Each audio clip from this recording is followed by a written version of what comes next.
Hi guys, welcome to cine updates. Ram Charan నటిస్తున్న పెద్ద movie కోసం ఒక పల్లెటూరు సెట్ అయితే వేసి అందులో భారీ యాక్షన్ సీన్స్ అయితే తీయబోతున్నారు. దీనికి సంబంధించిన ఒక పోస్టర్ ని కూడా రివీల్ చేయడం అయితే జరిగింది. ప్రెసెంట్ ఓజీ మూవీ షూటింగ్ తో బిజీగా ఉన్న పవన్ కళ్యాణ్ గారు జూన్ నుంచి ఉస్తాద్ భగత్ సింగ్ మూవీని కూడా ఫినిష్ చేయాలని చూస్తున్నారు. మొన్నటి వరకు ఏస్ మూవీ ప్రమోషన్స్ లో బిజీగా ఉన్న విజయ్ సేతుపతి గారు పూరి జగన్నాథ్ తో చేయబోయే బెగ్గర్ మూవీని వీలైనంత త్వరగా స్టార్ట్ చేయాలని అనుకుంటున్నారంట.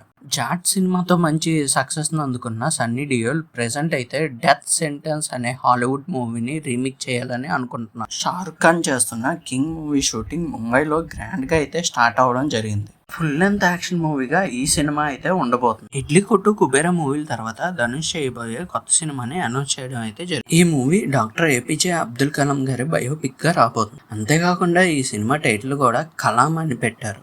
ఇదంతా ఓకే, కానీ నాకు డైరెక్టర్ పేరు చూసిన తర్వాత కొద్ది నిమిషాల పాటు షాక్ అయితే గురవడం జరిగింది. ఎందుకంటే ఆ డైరెక్టర్ ఎవరో కాదు, ఆది పురుష్ సినిమా తీసిన ఓం రావత్. అల్లు అర్జున్ అట్లీ కాంబోలో రాబోతున్న మూవీ హైదరాబాద్ లో ప్రీ ప్రొడక్షన్ వర్క్స్ ని చాలా ఫాస్ట్ గా అయితే పూర్తి చేసుకుంటుంది. అంతేకాకుండా ఈ సినిమాని వచ్చే నెల నుంచే స్టార్ట్ చేయాలని చూస్తున్నాడంట. అట్లీ కమల్ హాసన్ గారి సినిమా అయిన తగ్ లైఫ్ నుంచి షుగర్ బేబీ అనే లిరికల్ సాంగ్ రిలీజ్ అయితే మీరేమైనా అనుకోండి, కానీ నాకు ఈ సాంగ్ చూసిన తర్వాత త్రిష ఫస్ట్ లో ఎలా అయితే అందం అభినయంతో ఉండేదో ఈ సాంగ్ లో కూడా సేమ్ అలానే అనిపించింది.